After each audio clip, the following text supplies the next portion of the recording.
Good morning, अस्सलाम वालेकुम जी। 9th class, कैसे हैं बच्चों आप? उम्मीद है खैरियत से होंगे जी। बेटे आज हम जो है वो ख्वाजा हैदर अली आतिश की जो है वो गज़ल पढ़ेंगे। सुन तो सही जहाँ में है तेरा फसाना क्या। लेकिन इससे पहले हम जिस तरह हमारा एक वो तरीका है, ख्वाजा हैदर अली आतिश के जो है वो हालात ज़िंदगी पढ़ेंगे। गौर से सुने और फिर हम इसके आगे जो है वो सवालात के जवाबात करेंगे। ख्वाजा हैदर अली आतिश 1746 से 1846, 1764 से 1846 तक।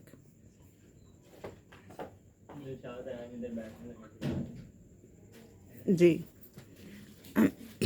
ख्वाजा हैदर अली आतिश, ख्वाजा हैदर अली जो आतिश तखल्लुस करते थे का ताल्लुक़ दिल्ली के एक मुअज़्ज़ज़ ख़ानदान से था। इनके वालिद नवाब शुजाउद्दौला के अहद हुकूमत में तर्क सुकूनत करके फैज़ाबाद चले गए। इस ज़माने में ओद का दारुल हुकूमत फैज़ाबाद था। लखनऊ बाद में हुआ। सिगर सिन्नी में वालिद का साया सर से उठ गया तो उन्होंने रवायती तालीम को खैर बात कह दिया और मिजाज में बांगपन आ गया। बांगपन यानी कि बचपन, लाउबाली, जवानी, लाउबाली टाइम जो होता है। सरिए माश यानी कि कमाने खाने की ज़रूरत महसूस हुई तो एक नवाब की मुलाजमत इख्तियार कर ली और इन्हीं के साथ फैज़ाबाद से लखनऊ आ गए। ये वो ज़माना है जब शेर व शायरी का बड़ा चर्चा था। ख़ुसूसन लखनऊ में बड़ी गर्म बाजारी थी। ये भी इसी रंग में रंगे गए। शेर व शायरी में नाम पैदा करने का शौक़ हुआ तो मसफ़ी के शागिर्द हो गए और चंद माह की मेहनत से ऐसी मश्क बहम पहुँचाई कि ख़ुद साहिब तर्ज़ शायर ठहरे और दूर नज़दीक उनका शोहरा हो गया। ख्वाजा हैदर अली आतिश ने अपनी सारी उम्र वज़ादारी में बसर की। इनकी ज़िंदगी बड़ी सादा थी मगर ज़िंदगी बिताने का एक ख़ास करीना यानी कि तरीका और ढब था, यानी कि सलीका था। वो आज़ाद मिजाज और लाउबाली पन के हामिल वाक़या हुए थे।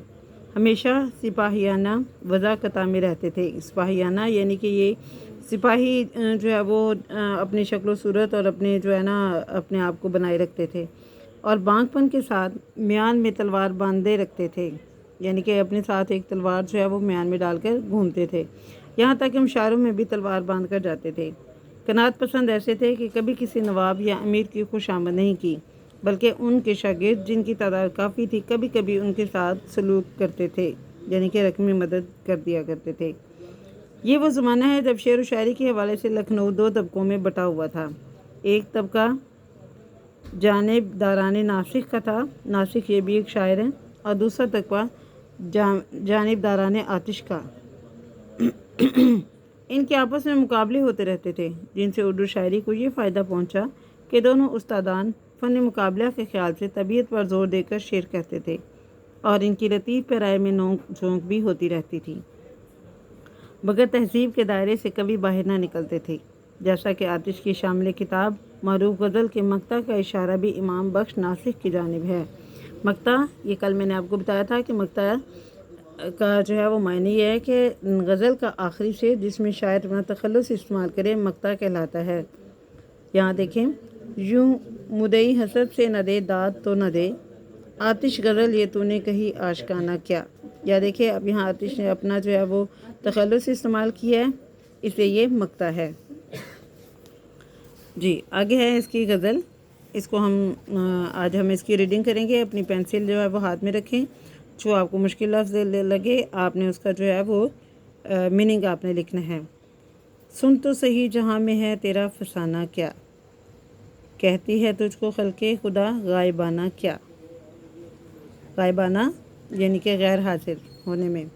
ज़ेर ज़मीन, ज़मीन के नीचे से, ज़ेर ज़मीन से आता है जो गुल सुए ज़रब कफ़, कारून ने रास्ते में लुटाया ख़जाना क्या। ज़ेर ज़मीन यानी कि ज़मीन के नीचे से गुल फूल, सो ज़रब कफ़ हथेली पर सोना रखे हुए आता है तो इस तरह लगता है कारून ने रास्ते में ख़जाना लुटा दिया हो। उड़ता है शौक़ के राहत मंजिल से अस्पे उमर, अस्पे उमर ज़िंदगी का घोड़ा, शौक़ राहत मंजिल, मंजिल को पाने के शौक़ में।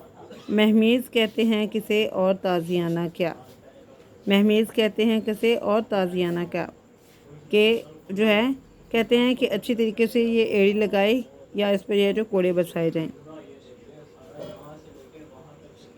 طبل و علم ہی پاس ہے اپنے نہ ملک و مال، ہم سے خلاف ہو کے کرے گا زمانہ کیا۔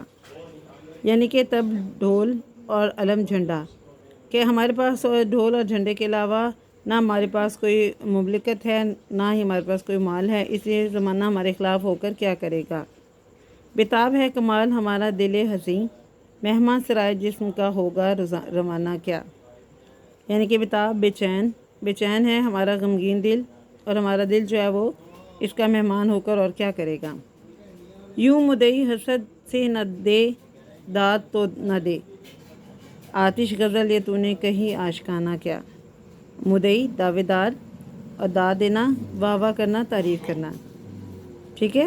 وہ کہتے ہیں کہ آتش اگر تو ہماری جو ہے وہ ناسک کو یا مخاطب کر کے کہتے ہیں اگر تو نہ بھی داد نہیں دیتا تو نہ دے، لیکن میں نے یہ غزل جو ہے نا وہ بہت اچھی عاشقانہ کہی ہے۔